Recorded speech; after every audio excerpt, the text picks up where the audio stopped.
नमस्कार. देशयात्राच्या भागात आपल्या सगळ्यांचं मनपूर्वक स्वागत. आपण मागील भागामध्ये ज्येष्ठ समाजवादी विचारवंत माजी गृहराज्यमंत्री भाई वैद्य यांच्याशी बोललो. त्यांच्याकडून आपण बदलते राजकारणाचे रंग समजून घेतले. गांधी स्वतः काँग्रेसमध्ये जो भ्रष्टाचार सुरू झाला त्याबद्दल वैतागलेले. जेव्हा संमती वयाचा कायदा त्यावेळेस सुद्धा टिळकांची भूमिका वादग्रस्त ठरली. म्हणून सामाजिक दृष्टीने टिळकांच्या भूमिका या अनेक वेळेला प्रतिगामी. नक्षलवाद्यांना मी म्हणतो की तुम्ही मायनॉरिटी रेव्होल्युशन, पण आदिवासींची तिथं काय अवस्था आहे? एका बाजूने गव्हर्नमेंटचं लष्कर किंवा पोलीस आणि दुसऱ्या बाजूला माव यांच्या कचाट्यात ते सापडल्यासारखं झालं. आता या भागामध्ये आपण त्यांच्याकडून तरुणाईच्या संदर्भातचं मार्गदर्शन घेणार आहोत, त्यांचे विचार समजून घेणार आहोत. चला आपण भाईंशी बोलूया. आपण आता बघितलं की आदिवासींमधलं कुपोषण असेल, बेरोजगारी असेल, अनेक प्रश्न आहेत त्यांच्या. तुम्ही जवार वाड्याच्या आत तुम्हाला तर ते माहिती आहे काय तिथल्या आदिवासींची परिस्थिती. मी तिथं आदिवासींचा एक फार मोठा मेळावा चंद्रशेखर प्रमुख पाहुणे म्हणून बोलवलं होतं, केला होता.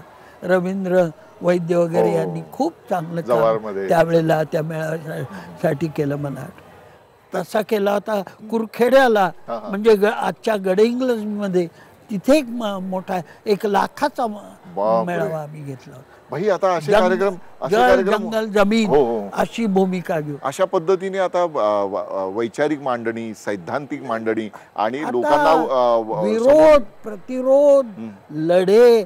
कामगारांचे लढे संपले. आज युनियन्स लढे करू शकत नाही, कारण आता कारखान्यामध्ये परमनंट कामगार 20% आणि कॉन्ट्रॅक्ट लेबर 80%. कसे लढे होणार? आणि कॉन्ट्रॅक्ट लेबर हे कॉन्ट्रॅक्टरचे मजूर असतात, ते देतील त्या पगारावर. प्रॉव्हिडंट फंड, ग्रॅच्युटी वगैरे काहीही त्यांना सोयी नसतात, आणि ते कधी आहे ती नोकरी कशी टिकवायची एवढाच विचारतात. त्यामुळे कामगार लढे संपल्यासारखे झाले.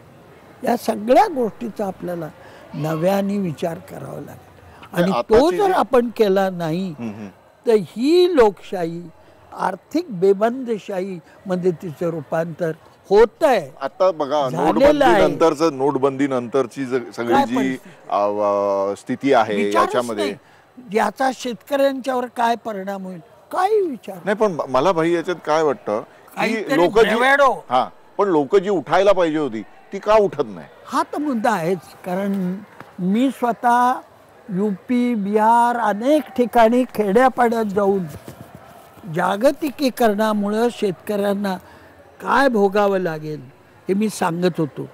माझं सूत्र असं होतं की जागतिकीकरणाचं कुरुक्षेत्र हे कृषी क्षेत्र आहे. वाह.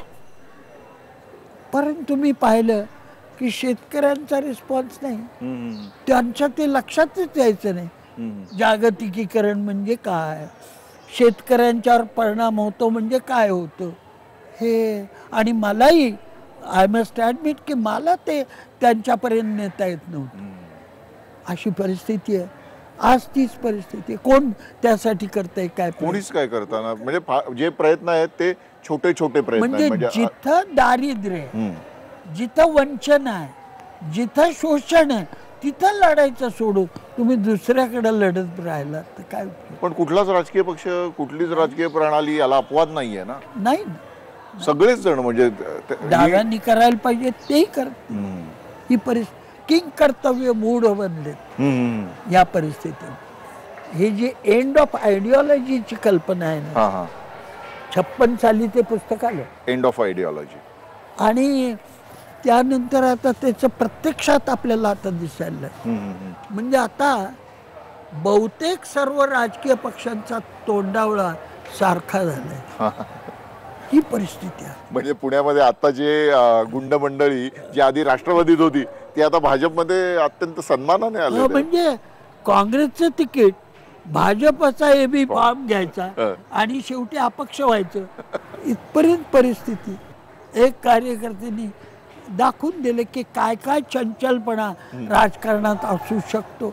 ते एक उदाहरणच दाखवलं. संयुक्त महाराष्ट्र चळवळीनंतर हो. विशेषतः आणीबाणीच्या चळवळीपर्यंत हो. महाराष्ट्रातला मध्यम वर्ग मोठ्या प्रमाणामध्ये या विचारधारा मानणाऱ्या लोकांनी असं फुललेला होता, हो. समृद्ध होता. होय. म्हणजे गांधीजींनी अगदी ज्या बरोबर. महाराष्ट्राला या कार्यकर्त्यांचं मोहळ म्हटलं होतं, त्या महाराष्ट्रामध्ये समाजवादी विचारसरणी मानणारे लोक होते, संघाचे कम्युनिस्ट विचारसरणी मानणारे लोक होते, सर्वोदयी विचारसरणीने झपाटलेले मोठ्या प्रमाणात लोक होते.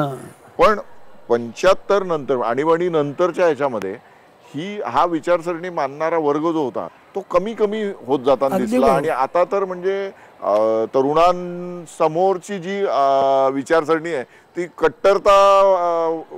कट्टरवाद शिकवणाऱ्या विचारसरण्यात जास्त. पवन कुमार वर्मानी फार उत्तम पुस्तक छान लिहिले, ग्रेट इंडियन मिडल क्लास. आणि त्याच्यामध्ये जो मध्यम वर्ग एका काळी गांधी नेहरूंचा विचार घेऊन एथॉस घेऊन वागत होता, तो आता पैशाच्या मागे लागलेला आहे. आपलं जीवन कसं व्यवस्थित सुस्थिर करायचं याच्या मागेच तो मध्यम वर्ग लागलाय. त्याला बाकीच्यांचं काही सोयीसुतक नाही, अशी अवस्था झाली. तेव्हा मध्यम वर्ग हा काहीतरी म्हणजे एम एन रॉयची भूमिका अशी होती की कल्चरचं काही मनावर पगडा असलेला मध्यम वर्ग असतो. बरोबर. आणि मध्यम वर्ग वैचारिक क्रांती करू शकतो. ती अवस्था आता उरलेली नाही. काही विचाराचं देणं घेणं मध्यम वर्गाला उरलेलं नाही. कसे जास्त पैसे मिळवायचे, IT मध्ये नोकरी कशी मिळायची, लाखाची पॅकेजेस कशी मिळवायची, या विचारात ते सर्व आहेत. आणि त्यासाठी अमेरिकेला पळतायत. पण भाई या ज्या मी विचारसरणी सांगितल्या, कम्युनिझम असेल, राष्ट्रीय स्वयंसेवक संघ असेल, समाजवादी असेल किंवा गांधीवादी, या आधीच्या पिढ्या ज्या होत्या त्यांच्या पुढच्या पिढ्या या भारतात टिकल्याच नाहीत. या हुशार होत्या, विद्वान होती, हे सगळे अमेरिकेत काळामध्ये सामाजिक प्रश्नांच्या जवळ जात. आता सामाजिक प्रश्नांचं त्यांचं काही सोयीसुतक राहिलेलं नाही. शेतकरी एवढे आत्महत्या करतायत, कुठला पक्ष त्यासाठी काही चळवळ करतोय? कुणी नाही. फुटका प्रयत्न काही ठिकाणी होत आहेत, पण बाकी काही नाही. वासे एवढा प्रचंड इश्यू, एवढा देशव्यापी इश्यू, पण त्याचं काही माणसांच्या मनात ओरखडे. पंजाबमध्ये जेव्हा हत्या होत होत्या फार मोठ्या सारख्या, तेव्हा माझे तिथले एक मित्र जे पूर्वी मंत्री झालेले होते, हरभजन सिंग म्हणून सप्लाय मिनिस्टर होते, त्यांना मी म्हटलं की पंजाबमध्ये रोज अशा काहीतरी हत्या होत आहेत, ते काय आता मानस आहे समाजाचं. समाजमध्ये म्हणे क्रिकेटचं स्कोअर जसं मोजतात तसं हत्यांची संख्या मोजतात. आपल्याकडे शेतकरी आत्महत्येचं तेच चाललंय.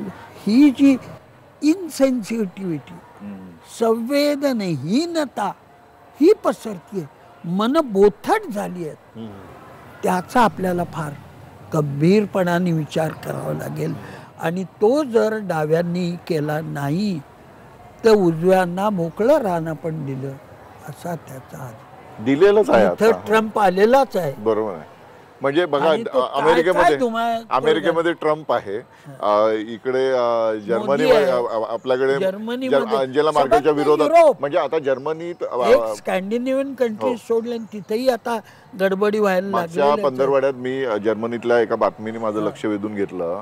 ते म्हणजे हिटलरचं जे आत्मचरित्र आहे माइन काम्फ, तिथे प्रचंड लोकप्रिय ठरलं. म्हणजे 4 लाख प्रती विकल्या गेल्या त्याच्या. हो, अमेरिकेमध्ये जे हिटलरवादी लोक आहेत, ट्रम्पच्या विजयामुळे त्यांना फार आनंद झालेला आहे. त्यांना असं वाटतं ट्रम्प हा हिटलरचाच अवतार आहे. आणि इथं जे मोदी आहेत, हे मोदी संघाचे प्रचारक, आणि संघाची भूमिका धर्माधिष्ठित राष्ट्रवादाची आहे. मोदींनी जाहीरपणे सांगावं की मला संघाची भूमिका मान्य नाही, सांगणंच शक्य नाही. पण ती भूमिका घेऊनच पण ते- बघा तुम्ही भाई मोदी सत्तेत आले हा. त्या वेळेपासून म्हणजे त्यांनी सतत गांधींच्या नावाचा जप सुरू ठेवलेला आहे. ती स्ट्रॅटेजी आहे. त्यांना माझ्या माहितीप्रमाणे हं. नानाजी देशमुखांनी सांगितलं हा. की तुम्ही म्हाताऱ्याला हात लावू नका, हं, हं, हं. ते तुम्हाला अंगलट येईल. आणि म्हणून त्यांनी तो छोटासा फोटो आणून त्याला डोकं टेकवलं हो वगैरे. हो सबके साथ सबका विकास हा. ही जशी धूळफेक आहे हं. तशी गांधी धूळफेक आहे. आणि म्हणून गांधींचे विचार घेत मांडणी करत नाहीत ते, हं, हं, नुसतं गांधींचं नाव घेतात. हे तुमच्या लक्षात येईल. हं, स्वच्छतेसाठी नाव घ्यायचं हं. गांधींचं, अजून कुठल्या कारणासाठी घेतलं, कुठला विचार मांडला. खादी, आता खादीला काय मदत करतायत? हं. फक्त चरखा घेऊन फोटो काढला, बाकी काय केलं? तुम्हाला असं लक्षात येईल की गांधींचा क्रायसिस रेव्होल्युशनचा जो मुद्दा आहे हं, हं, हं. की त्याच्यासाठी काय मीन्स साधनं वापरायची त्याची चर्चा नाही करत. तरुण असलेल्या चळवळीत ओढला जातो. पण जर अशी मोठी चळवळच नसेल तर तरुणांना आपल्याला दोष देता येणार नाही. आज तरुणापुढे सर्वात मोठा प्रश्न कुठला आहे? कसं जगायचं, रोजगार, रोजीरोटी. नोकरी कशी मिळवायची.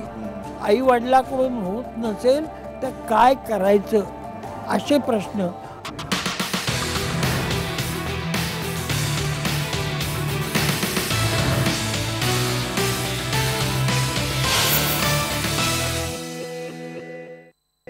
भाई काय सांगाल, भारत हा देश तरुणांचा देश म्हणून ओळखला जातो.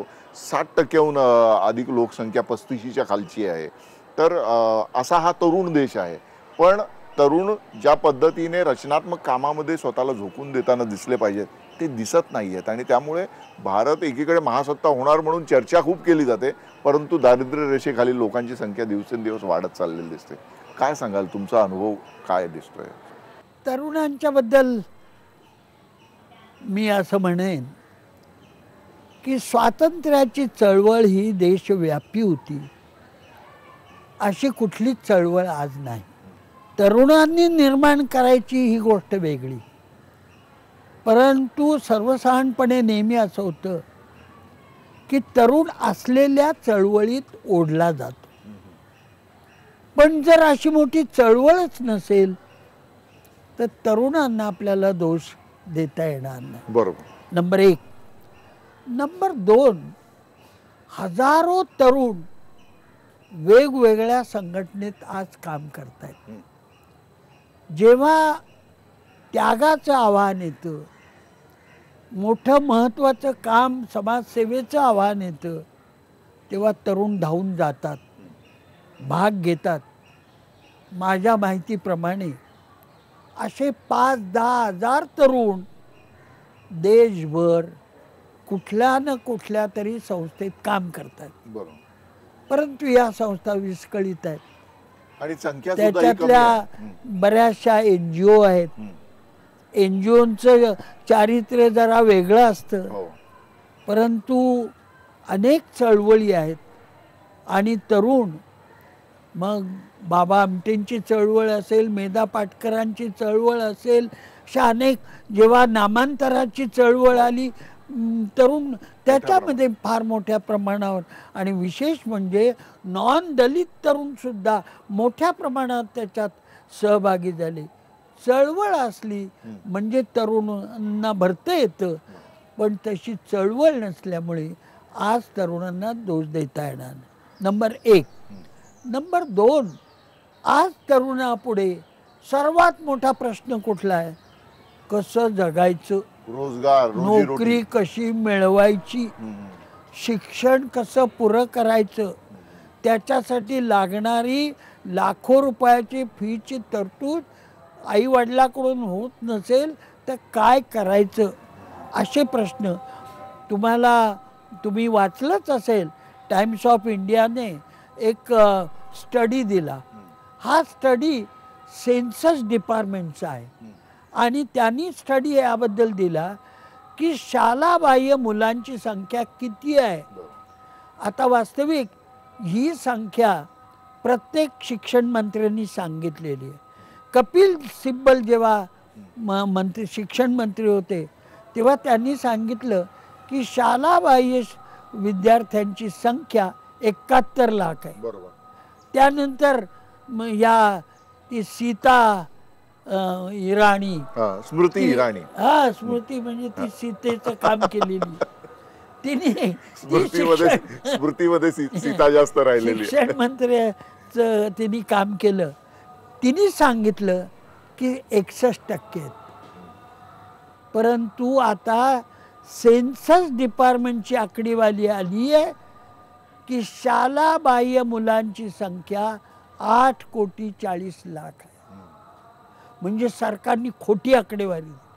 सरकारला त्याची शरम वाटत नाही, त्याबद्दल सरकार माफी मागत नाही.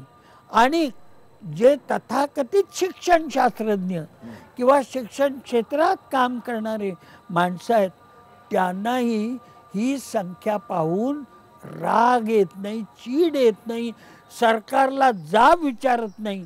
आणि आपली लोकशाही कशी वीक आणि काय म्हणू दुबळी आहे याचं हे लक्षण आहे.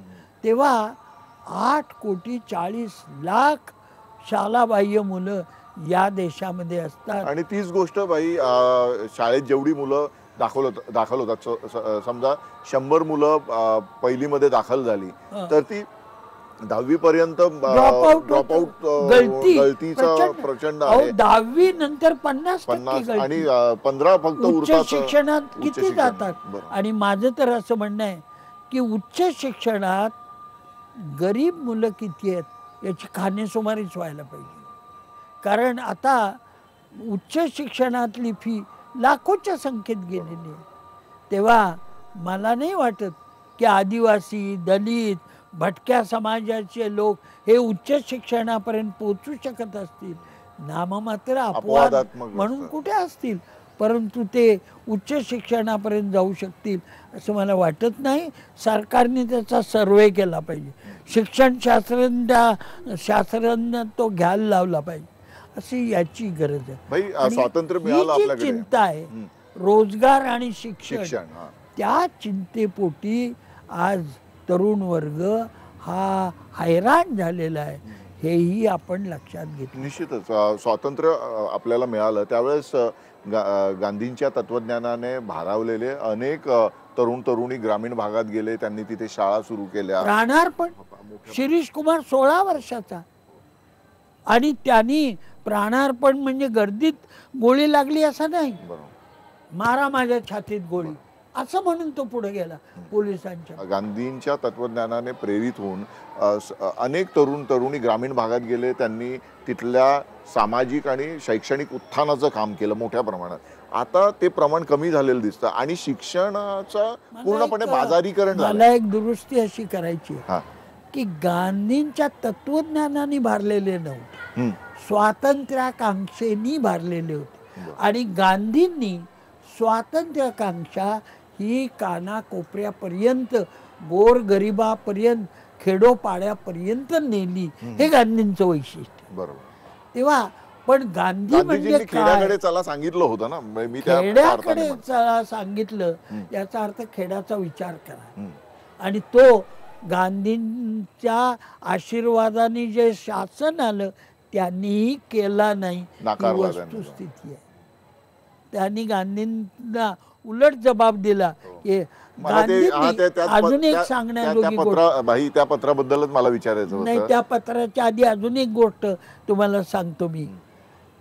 स्वातंत्र्य मिळाल्यानंतर गांधींनी सेवाग्राममध्ये शिक्षण मंत्र्यांची मीटिंग घेतली. देशातल्या काँग्रेसचे शिक्षण मंत्री होते ते सगळे.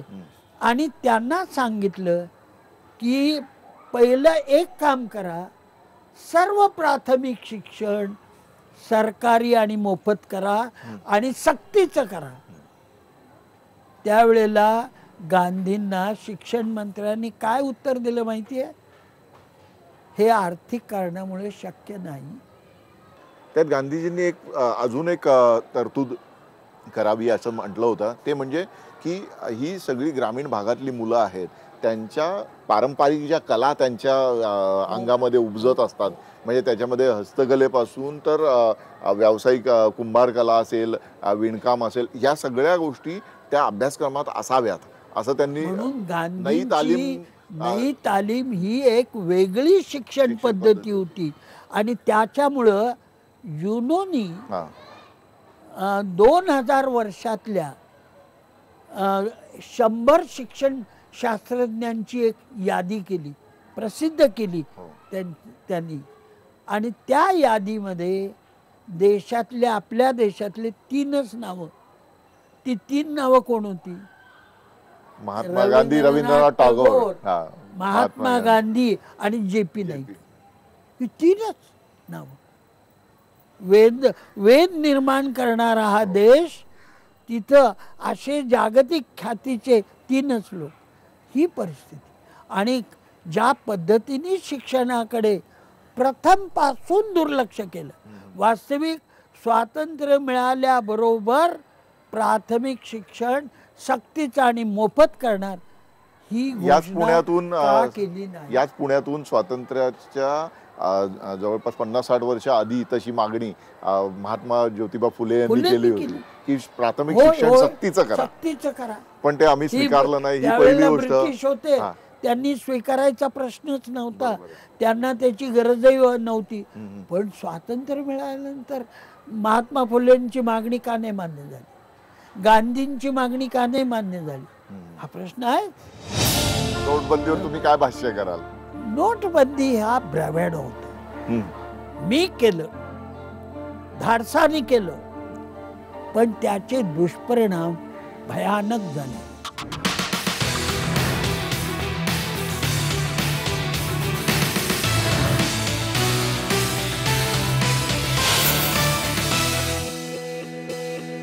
डॉक्टर अमर्त्य सेन यांनी सातत्याने आपल्याकडचं प्राथमिक आरोग्य आणि प्राथमिक शिक्षण याच्याबद्दलचं भाष्य त्यांचं खूप प्रसिद्ध आहे. अमर्त्य सेन असं म्हणाले की तुम्ही देश महान करायच्या प्रयत्नात आहात. हा देश महान होईल 2च कारणामुळं, शिक्षण आणि स्वास्थ्य, आरोग्य याच्यावर तुम्ही भर द्या, तुमचा हा देश महान होईल. पण ते अजूनही त्याकडे कोणी लक्ष देताना दिसत नाही, अजिबात नाही. त्यामुळे अमर्त्य सेन हे नाराज आहेत त्याबाबत. नालंदाला ते कुलपती होते बिहार मधल्या. आता आपले पुणेकर विजय भटकर त्या पदावर बसलेले आहेत. पण विजय भटकर हे गोमूत्र आणि शेणामधली वैशिष्ट्य काय आहेत हे सांगतात. ह्याचं मला आश्चर्य वाटतं. ते शास्त्रज्ञ नाहीत, ते आहेत टेक्नोक्रॅट. परंतु शास्त्रज्ञांनी जसं बोलावं तसं बोलतात. तेव्हा ते नालंदा विद्यापीठात काय सांगणार आहेत मला माहिती नाही. माझ्या मनामध्ये धास्ती आहे. किंवा कदाचित त्यामुळेच त्यांची नियुक्ती पण झाली असेल ना, संघ परिवाराच्या ते जवळ गेल्यामुळे. अगदी शक्य आहे. परंतु त्याचा विचार त्यांनी करायला पाहिजे. आता एवढ्या मोठ्या नालंदा विद्यापीठ म्हणजे जिथं 10,000 विद्यार्थी होते, बौद्ध काळ ज्याला म्हणू, त्या काळामध्ये बुद्धानंतरच अर्थात, पण 10,000 आणि परदेशातून लोक तिथे शिकायला यायचे. आणि तिथं मी जे गेलो, लॅबोरेटरीज होत्या तिथे. तिथलं ग्रंथालय प्रचंड होतं. काय झालं? कुठे आहे ते आता? सर्व ते गरजच नाही. आपण तर ते काही शतकांपूर्वीचं, पण मी मागच्या शतकातलं म्हणतो. मागच्या शतकात पुण्याने इतकी महान माणसं बघितली, वेगवेगळ्या क्षेत्रात काम करणारे, स्त्रियांच्या उत्थानासाठी, तरुणांमध्ये जाणीव जागृती व्हावी, अगदी लोकसंख्या नियंत्रण, सेक्स एज्युकेशन, ह्या सगळ्या ह्याच्यातली पहिली कामं पुण्याने पाहिली, पुण्याने केली. पुण्यात पहिली युनिव्हर्सिटी म्हणजे डेक्कन कॉलेज, बरोबर, कॉलेज म्हणूया, उच्च शिक्षण प्रथम देशातलं पहिलं तिथं निर्माण झालं. ह्या सगळ्या गोष्टी आपण लक्षात घेतल्या पाहिजे. तिथं आज अवस्था काय आहे? जगामध्ये उत्कृष्ट अशा 100 युनिव्हर्सिटीची यादी केली, त्याच्यामध्ये भारतातली एकही विद्यापीठ नाही. ही अवस्था वर्षानुवर्ष नाही आहेत आपलं. म्हणजे त्याबद्दल ना खंत ना खेद ना कोणाला. खंत ना खेद, ही अवस्था आहे. आणि भटका समाज 11 कोटींचा आहे. हो. भिक्खू इदाते आता त्याचे अध्यक्ष आहेत. ते म्हणले बाई 860 जमाती आहेत आणि त्या देशभर नुसत्या हिंडतायत. त्यांना गाव नाही, त्यांना घर नाही, त्यांना पत्ता नाही, नुसते भटकतायत. त्या 11 कोटी भटक्या समाजाची मुलं किती असतील, हो. त्यांना शिक्षण काय असेल, त्याचा कोणी विचार करतंय का? कोणी विचार करत नाही. नॉर्वेमध्ये मी गेलो होतो 60 साली हा. आणि मला असं कळलं की अगदी उत्तर ध्रुवाच्या टोकाला 2-4 फॅमिली राहतात, पण त्याच्यासाठी रूल टाकलाय आणि दर आठवड्याला एक डॉक्टर त्यांच्या आरोग्याच्या रक्षणासाठी जातो. इतकं एकेका फॅमिली, एक एक माणूस याची काळजी घेतली जाते. आणि आपल्याकडं करोडो माणसं अशीच भटकतायत, काही त्यांचा विचार होत नाही. त्यांच्या पोरांच्या शिक्षणाचा सुद्धा विचार होत नाही. भाई आता तर जमाना सगळा कॅशलेस इकॉनॉमीचा आहे. कॅशलेस आणि लेस कॅश इकॉनॉमी. आणि ज्यांच्याकडे कॅश मुळात नाही, हे भटके जे आयुष्यभर कॅशलेस आहेत, त्यांनी कसं जगायचं? कसं जगायचं? म्हणजे अजूनही कॅशलेस काय व्हायचं? म्हणजे आता आधार आणि त्या सगळ्या याच्याशी संलग्न त्यांचं जगणं व्हावं असा प्रयत्न शासन करतंय. पण हे भटके लोक जे कोट्यावधी भटके आहेत, त्यांच्याकडे कुठला आधार आहे? खेड्यापाड्यातले ते मुळातच कॅशलेस आहेत. त्यांना आधी कॅश द्या. नोटबंदीवर तुम्ही काय भाष्य कराल? नोटबंदी हा ब्रॅव्हॅडो होता. मी केलं, धाडसाने केलं, पण त्याचे दुष्परिणाम भयानक झाले. 80% चलन काढून घेतलं गेलं. ह्याला कधी म्हणजे जगात कुठे तोड नाही. पंतप्रधानांनी राज्यसभेतल्या भाषणात आवर्जून सांगितलं की जगात कोणी असा प्रयोग केलेला नव्हता. पण त्या प्रयोगाचे दुष्परिणाम किती झाले हे त्यांनी नाही सांगितलं. कोणाला काय भोगावं लागलं. मी त्या काळात UP मध्ये अनेक राज्यात गेलो, सगळीकडे रांगाच रांगा. काय परिस्थिती होती. आणि आपला पगारातले पैसे काढता येत नव्हते, आपल्या मिळकतीतले पैसे लोकांना काढता येत नव्हते. त्यासाठी रांगा, त्यासाठी 2000चा मर्यादा, ती 2000ही मिळत नव्हती, ही अवस्था. आणि पुन्हा पुन्हा त्यांनी रांगेत उभं राहायचं. किती काळ बर्बाद झाला. आणि मग त्यांनी त्याग केला म्हणून म्हणायचं, ही भूलथापा आहेत. तो ब्रॅव्हॅडो होता. आणि जगातल्या अर्थशास्त्रज्ञांनी, जगातला वर्ल्ड बँकेचा जो ॲडवायझर आहे सॅमर्स, त्यांनी त्याच्यावर टीका केली. जगातल्या कुठल्या मोठ्या अर्थशास्त्रज्ञांनी त्याचं समर्थन केलेलं नाही. अमर्त्य सेननी केलेलं नाही, जोसेफ स्टिग्लिट्झनी केलं नाही, समर्सनी केलं नाही. एवढंच कशाला, या सरकारचे जे आर्थिक सल्लागार आहेत त्यांनी सुद्धा समर्थन नाही केलं. तर काय अवस्था. तर या सगळ्या याच्यात एक गोष्ट मला तुम्हाला विचारायची वाटते की तुम्ही आता म्हणालात की या नोटबंदी नंतरचे दुष्परिणाम जे आहेत ते तुम्ही UP बिहार त्या सगळ्या दौऱ्यामध्ये पाहिले. आता 90s पण तुम्ही भरपूर व्यस्त असतात असं मला दिसलंय. सतत तुम्हाला फोन केला की तुम्ही इकडच्या दौऱ्यावर आहात, तिकडच्या दौऱ्यावर. हे कसं काय जमतं म्हणजे तब्येत अजून चांगली आहे, डोकं मला वाटतं अजूनही शाबूत आहे. आणि ही देणगी माझ्या वडिलांची मला वाटतं. ते 83 वर्षापर्यंत नुसते जगले नाहीत, ते आयुर्वेदिक वैद्य होते. शेवटच्या दिवसापर्यंत काम करत होते, दवाखान्यात जायचे. आणि त्यांचे पेशंट्स म्हणजे त्यांचे मित्रच असायचे. आणि ते ज्या पद्धतीने जगले ती देणगी माझ्यापर्यंत आली. दुसरी गोष्ट अशी की माझ्या आयुष्यामध्ये मी कधी कुठलं पद मागितलं नाही, कुठलंही पद मागितलं नाही. पद आली, मेयरचं पद मागितलं नव्हतं, मंत्रीपद मागितलं नव्हतं, कुठलीही पद मी आयुष्यात मागली. त्यामुळं माझ्या मनात अशा महत्वाकांक्षा, हे करावं ते, महत्वाकांक्षा एवढीच आहे की समाजाची चळवळ वाढावी. गोरगरिबांना किमान गरजा त्यांच्या नीट व्यवस्थित भागल्या पाहिजे असा समाज बनावा, एवढीच महत्वाकांक्षा आहे. आणि त्यामुळं महत्वाकांक्षेने मी पछाडलेलो नाही, कुठल्या आकांक्षेने पछाडलेलो नाही. त्यामुळं माझं मन शाबूत राहतं. मला वाटतं ते. आणि माणसं बोलवतात, माझे विचार ऐकायला उत्सुक असतात. त्या अजूनही माणसं कशी कंटाळली नाहीत मला याचं मला असं आश्चर्य वाटतं. तुमच्या अजूनही दौरे म्हणजे मागच्या आठवड्यात मी बघितलं तुम्ही कुठे औरंगाबाद, कोल्हापूर, सातारा. आता काय करायचं, बोलवतात. बरं, मित्र असतात आणि ते मित्र फार जवळचे, त्यांचा अमृत महोत्सव जायलाच पाहिजे. मग आता त्रास थोडासा घ्यावा लागतो.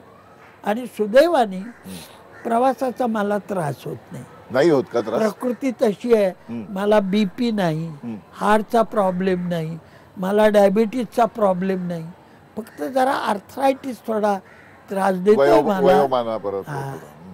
तर ते माझं नी रिप्लेसमेंटही झालेलं आहे 16 वर्षापूर्वी. पण आता मला काठीशिवाय चालता येतं, मला काही अडचण नाही. तेव्हा राहिली आहे म्हणजे माझ्या वडिलांची पैतृक देणगी आणि माझं मनही SM जोशींच्या सहवासात जसं बनलंय ते चांगलं राहिलंय. त्याच्यामुळे प्रकृती चांगली राहील. मला झोप आली नाही असं काही होत नाही. झोप येणं हे सगळ्यात मोठी देणगी आहे. कारण आता या वयात मला 7-8 तास छान झोप लागते, मस्त. 3-4 वेळा उठावं लागतं पण लगेच झोप लागते, डिस्टर्ब होत नाही. ती मला चांगलं आहे. आणि त्यामुळं मला पण या सगळ्याच्या तुमचं वाचन आणि लेखन सतत चालू आहे ना. मी शक्य तेवढा अप टू डेट राहण्याचा प्रयत्न करतो. बुद्धीच्या काय मर्यादा असतील ती गोष्ट वेगळी, पण माझा प्रयत्न आपण ज्या काही घडामोडी होतात त्या नीट समजावून घ्याव्यात असा माझा प्रयत्न असतो. आणि तो प्रयत्न, मी स्वतः नास्तिक आहे. नास्तिक आहात तुम्ही? मी पूर्णपणाने जडवादी आहे. आणि त्यामुळं दैववाद माझ्यात शिरत नाही. मी भूतखेत मानत नाही. जे ईश्वर मानतात त्यांना भूतखेत मानावी लागतात. बरोबर. बायबलनी गॉड मानला त्यांना सटन मानावं लागतो. कुराणनी अल्लाह मानला त्यांना शैतान मानावा लागतो. अशी परिस्थिती आहे. मी देवही मानत नाही, त्यामुळे शैतान मानायचाही प्रश्न माझ्यापुढे येत नाही. तेव्हा ती चिंता माझ्या मनात नसते. देवाकडून काही मागावं, मिळवावं, त्याला जरा पूजा अर्चा करून लाच लावावी, मस्का लावावा, असं काहीही ओझं माझ्या डोक्यावर नसतं. स्वातंत्र्य म्हणजे केवळ देशाचं स्वातंत्र्य नाही, व्यक्तीचं स्वातंत्र्य. निश्चितच. बरोबर. जे भुकेले कष्टकरी आहेत ते स्वतंत्र आहेत या म्हणण्याला काहीच अर्थ नाही. समाजाची जी अवस्था आहे ती अवस्था किंवा ती विकृती, तो जातीयवाद, तो धर्मवेडेपणा, त्या अंधश्रद्धा दूर करण्यासाठी तरुणांनी उभं राहिले पाहिजे.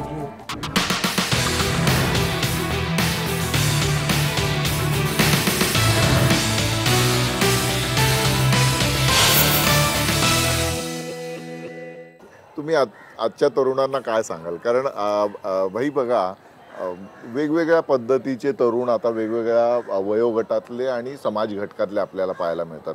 मुंबई असेल तर मुंबईमध्ये विशेषतः गिरण गावातली मुलं आज मोठ्या प्रमाणात आपल्याला शिर्डीच्या पायी वाऱ्या करताना दिसतात. दुसरं पश्चिम उपनगर असेल, मध्य उपनगर असेल, असे वेगवेगळ्या भागातले तरुण मुलं दर मंगळवारी सोमवारी इकडे सिद्धिविनायककडे पायी चालत येताना दिसतात. तर ही जी ऊर्जा आहे आमची तरुणाईची, ही मोठ्या प्रमाणात या सगळ्या नको त्या गोष्टींकडे जाताना दिसते. त्याला कारण अस्थिर जीवन, जीवनातली चिंता आणि त्याच्या मागं शासनाची निष्क्रियता, शासनाची चुकीची धोरणं, ही त्याला कारणे आहेत. ती आपल्याला बदलायला पाहिजे. आणि ते बदलायचं काम तरुणांनी करायचं. या देशामध्ये एकही माणूस दुःखानी त्याच्या डोळ्यात अश्रू आहेत असं होता कामा नये. सुखाचे आनंदाचे अश्रू असू द्या, पण दुःखाचे, भूक आवरत नाही म्हणून हे जे अश्रू आया आपल्या पोरांना खायला घालता येत नाही म्हणून रडतात, हे होऊ नये. हे आपल्याला तरुणांनी मी माझ्यापुरता ही भूमिका ठेवू नये. समाजाशिवाय नुसतं मी माझ्या पुरता आपण समजू शकतो, पण आता तरुण त्यांच्या जातीमध्ये इतके विभागले गेलेले दिसत आहेत. अस्थिर मन असलं, चिंता असली आणि मोठं भव्य दिव्य स्वप्न नसलं की माणसं संकुचित बनतात आणि ती बनणार. स्वातंत्र्य चळवळीत जातीयवाद कमी होता, धर्मवाद कमी होता. बुवा बाबा त्यावेळेस कमी होते त्याच्या ना? बुवा बाबा यांच्यावरती घणाघाती हल्ले केले जायचे. तेव्हा अशा परिस्थिती, कारण तरुण माणसं अशी वेवड झालेली नव्हती. परंतु आता चिंतेमुळं, रोजगाराची, शिक्षणाची ही जी आणि एकूण अस्थिर परिस्थिती, केव्हा दहशतवादी काय करतील, केव्हा गुंड काय करतील, गल्लीतले गुंड काय करतील, राजकीय पक्षात सगळीकडे गुंड आहे, गुंड मंत्री व्हायला लागलेले आहेत. ह्या परिस्थितीची चीड तरुणांच्या मनात असते. ती चीड त्यांनी नुसती बाळगून भागणार नाही, तर त्याचं निरस्तीकरण करणं हे तरुणांचं काम आहे. आणि पूर्वी जसं स्वातंत्र्य मिळवणे माझं काम आहे, त्यासाठी वाटेल ते त्याग मी करायला तयार आहे, ही तरुणांची भावना होती. तीच भावना पुन्हा नव्याने निर्माण होण्याची गरज आहे. स्वातंत्र्य म्हणजे केवळ देशाचं स्वातंत्र्य नाही, व्यक्तीचं स्वातंत्र्य. निश्चितच बरोबर. जे भुकेले कष्टकरी आहेत ते स्वतंत्र आहेत या म्हणण्याला काहीच अर्थ नाही. लिबर्टीचा अर्थ हा व्यक्ती स्वातंत्र्याचाही आहे. आपल्याकडं व्यक्ती स्वातंत्र्य शून्य आहे. माणसं मरतात भुकेनी तरी त्याची पर्वा केली जात नाही, ही अवस्था आहे. तरुणांनी ह्याची पर्वा केली, बरोबर. त्यांनी ह्याची चिंता केली पाहिजे, त्यांनी ह्याच्या विरोधात प्रयत्न केले पाहिजे आणि उठलं पाहिजे. मी माझ्यापुरता ही जी पाश्चात्य विकसित देशांमधल्या तरुणांची कल्पना ती आपण आपल्याला ठेवून निश्चितच. म्हणजे तरुणाईने पुन्हा एकदा गांधींनी जे सांगितलं होतं की विकासाचा केंद्रबिंदू हा सर्वसामान्य माणूस असला पाहिजे. तळातला शेवटचा माणूस हा. म्हणजे केवळ ब्रिटिश घालवणं असं नव्हतं, तर प्रत्येक खेड आणि प्रत्येक व्यक्ती स्वराज्यमय झाली, ही त्यांची भूमिका. त्यामुळे तशा पद्धतीने तसा विचार झाला पाहिजे. आणि आपली जी संपूर्ण लोककल्याणकारी राज्याची जी संकल्पना आहे ही प्रत्यक्षात आली पाहिजे, एवढीच आपण अपेक्षा या निमित्ताने. मला असं वाटतं या काळामध्ये डॉक्टर बाबासाहेब आंबेडकरांच्या सामाजिक क्रांतीचा आपल्याला अधिक विचार केला पाहिजे. आता राजकीय स्वातंत्र्यानंतर सामाजिक आर्थिक स्वातंत्र्याचं युग सुरू झालंय आणि त्याच्यासाठी महात्मा फुले, शाहू आणि आंबेडकर यांचे विचार आणि त्यांचे आचार हे मार्गदर्शक आहेत असं मला वाटतं. याचा अर्थ गांधींना दोष देत राहिलं पाहिजे किंवा त्यांचे विचार समजून घेता कामा नयेत असं नाही. ते वैश्विक विचार आहेत, तेही आपल्या जागी बरोबर आहे.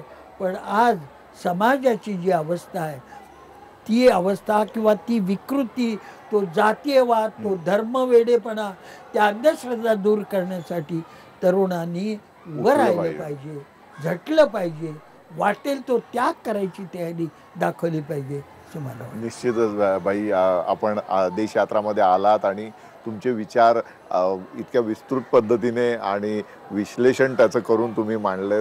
मला वाटतं की निश्चितच आजच्या तरुणाईला यातून अधिक चांगलं वैचारिक बळ मिळेल आणि त्यातून काही चांगली कामं उभी राहतील. याच्यापेक्षा मला अजून काय पाहिजे. तुम्ही आलात देशयात्रामध्ये यासाठी मनपूर्वक धन्यवाद. झटकलो आणि आजही झटतोय त्यासाठी मनपूर्वक धन्यवाद. आभारी आहे.